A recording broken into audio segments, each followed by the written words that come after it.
विश्वनाथ चक्रवर्ती बता दें, का अनुचार प्रकाश का बता दे, चूड़िकाकार बता दे, और छोड़िए उन बातों को। आपके गुरु जी के पिताजी ने भी टीका लिखी है, उसी पुस्तक को अभी मंगाया जाए। अगर उसमें राधा शब्द हो, मैं मुंह नहीं दिखाऊंगा कभी। ऐसा हो ही नहीं सकता, अर्थ का अनर्थ। हाँ? नहीं, हमको कष्ट यह है कि हमको बोलना पड़ा बीच में, क्योंकि अगर अनिरुद्धाचार्य की जगह ये बात और कोई बोलता तो मैं कतई नहीं बोलता। देखिए, अनिरुद्धाचार्य जी इस समय टीवी पर छाए हुए हैं, लाखों लोग इनको सुन रहे हैं, तो ये तो यही समझेंगे ना कि अनिरुद्धाचार्य बोल रहे हैं। इसलिए आपके द्वारा कोई अपशब्द नहीं निकलना चाहिए। मैं आपसे वंदन करता हूं, कभी कोई अनर्थ करना हो तो विचार करके करिए। मैं और कोई बात नहीं, सबको क्षमा मांगता। भागवत जी के अष्टम स्कंद के 10वें अध्याय में लोग कहते हैं भागवत जी में राधा का नाम नहीं है, राधा का नाम नहीं है। ये लोग गलत कहते हैं, जो भी कहता है गलत कहते हैं। लिखा हुआ है, मैं आपको श्लोक दिखा रहा हूं। भागवत जी के 8वें स्कंद के 10वें अध्याय में श्लोक नंबर 40 है, लिखा है उद्यतायुध दौरदंडई राधावंतो भटान मृधे। राधावंतो लिखा, स्पष्ट लिखा गुरुजी। ऐसा है, नाश मत करिए। आधावंत है, आधावंत में दौड़ते हुए, या संधि हो गई है गुरुजी। नहीं नहीं, ये गलत बात है। आप जो है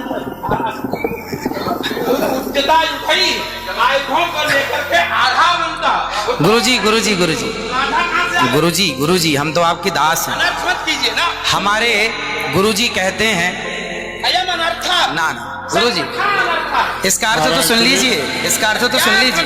आप जब राधा बता रहे हो, सुनिए सुनिए गुरुजी, इसका अर्थ है राधावंतो भटान मृदेश का अर्थ गुरुजी ने बताया हमें। हमारे गुरुजी, कोई गुरुजी नहीं बता सकता। हमारे गुरुजी कहते हैं बिल्कुल नहीं बता सकते, क्योंकि जब आप राधा बनाओगे तो सर्गे कहाँ जाएंगे? गुरुजी ही गुरुजी गुरुजी कहते हैं गुरु शब्द है। अब चलिए, भागवत जी में दूसरा है बधू। बधू प्रयोग हुआ है, बधू प्रयोग हुआ है। तो बधू का प्रयोग ये है कि वहां श्री राधा रानी का ही स्मरण है। नहीं, लोग कहते हैं राधा नहीं है, तो राधा जी का जिक्र तो कई जगह है। राधा पदवाच्य, बधू इसका अर्थ संकेत अर्थ हो या लक्ष्यार्थ हो और गंगार्थ हो, इन तीनों अभिधावृत्तियों के द्वारा राधा शब्द एक भी जगह भागवत में नहीं है। इसलिए जहां बधू शब्द है वहां भी अर्थ राधा है। जहां बधू है, ऐसे पानी का अर्थ जल भी होता है। जहां राधा है, जहां बधू है वहां राधा है। ऐसे थोड़े होता है। जहां आप जैसे लोग देखिए, आप विश्व हमारे गुरुजी ने बताया, ये हमारी क्या ताकत की हम बताएं? शब्द ही अर्थानाम अभिव्यक्ति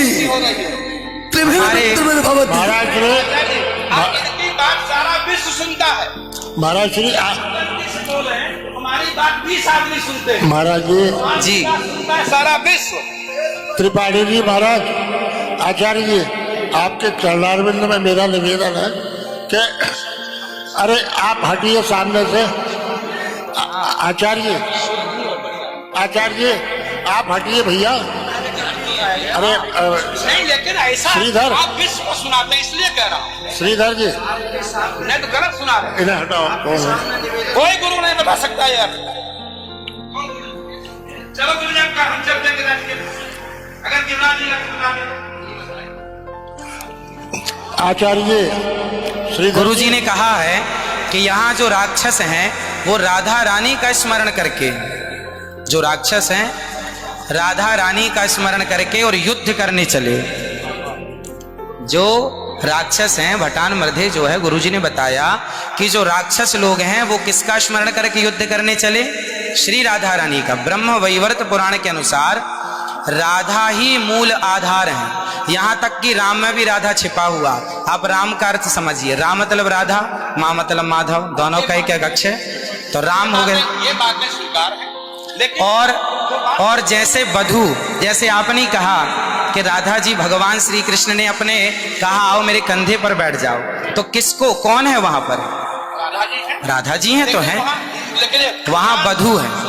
याम गोपी मैंने कृष्ण, तो श्री राधा जी कहने का तात्पर्य यह है कि भागवत जी में कहीं राधा का अभाव नहीं है। भागवत जी में कहीं भी शब्दानाम शब्द ही अर्थानाम अभिव्यक्ति कई वृत्ति भवति। वृत्तयः कति संख्या का अविदावृत्त्या लक्षणावृत्त्या व्यंजनावृत्त्या शब्दानाम अर्थस्य अभिव्यक्तिर्भवति। अस्ति कश्चन विद्वान् वक्तुं शक्नोति। महाराज जी, आप दोनों के पावन चरणारविंद में मैं हाथ जोड़ करके निवेदन करता हूँ, मेरी बात सुन लीजिए। नहीं, आप तो मेरी गुरुजन बात- हैं, गुरुजन हैं, आप ही तो सिखाएंगे। मैं कह रहा हूँ अर्थ का अनर्थ क्यों सभा में करते हैं लोग। पूरे विश्व को सुनाते हो। गुरुजी जो मेरे गुरुजी ने सिखाया वो मैं बोल ये रहा गुरु हूँ। सिखा ही नहीं सकते, आप अशुद्ध बोल रहे हैं बात।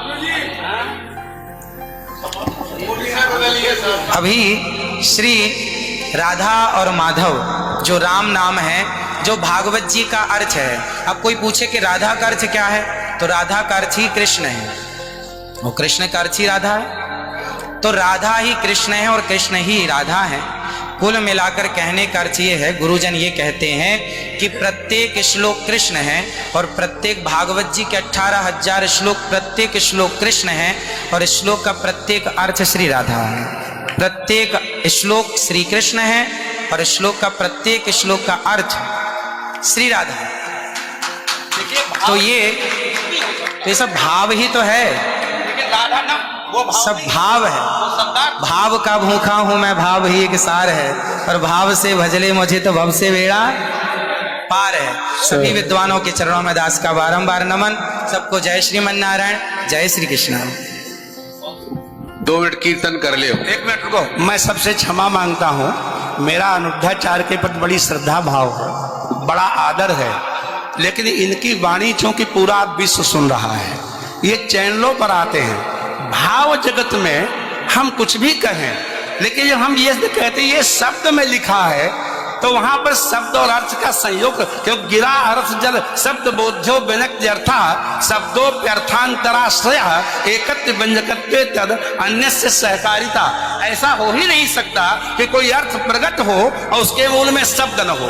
वहां संधि है, मैंने आयुध ही आयुधों से युक्त हो, मैंने गदा तलवार तीर लेकर के वो राक्षस आधा बनता दौड़े मारने के लिए। शुद्ध यही अर्थ है। किसी अभिधा से, किसी लक्षणा से, लक्षणा तब होती है जब मुख्यार्थ का बाद हो। मुख्यार्थ का बाद हो ही नहीं सकता। श्रीधर स्वामी बता दें, विश्वनाथ चक्रवर्ती बता दें, अनुचार प्रकाश का बता दे, चूड़िकाकार बता दे, और छोड़िए उन बातों को। आपके गुरु जी के पिताजी ने भी टीका लिखी है, उसी पुस्तक को अभी मंगाया जाए। अगर उसमें राधा शब्द हो, मैं मुंह नहीं दिखाऊंगा तुम्हें। ऐसा हो ही नहीं सकता अर्थ का अनर्थ। हाँ? नहीं, हमको कष्ट यह है कि हमको बोलना पड़ा बीच में, क्योंकि अगर अनिरुद्धाचार्य की जगह ये बात और कोई बोलता तो मैं कतई नहीं बोलता। देखिए, अनिरुद्धाचार्य जी इस समय टीवी पर छाए हुए हैं, लाखों लोग इनको सुन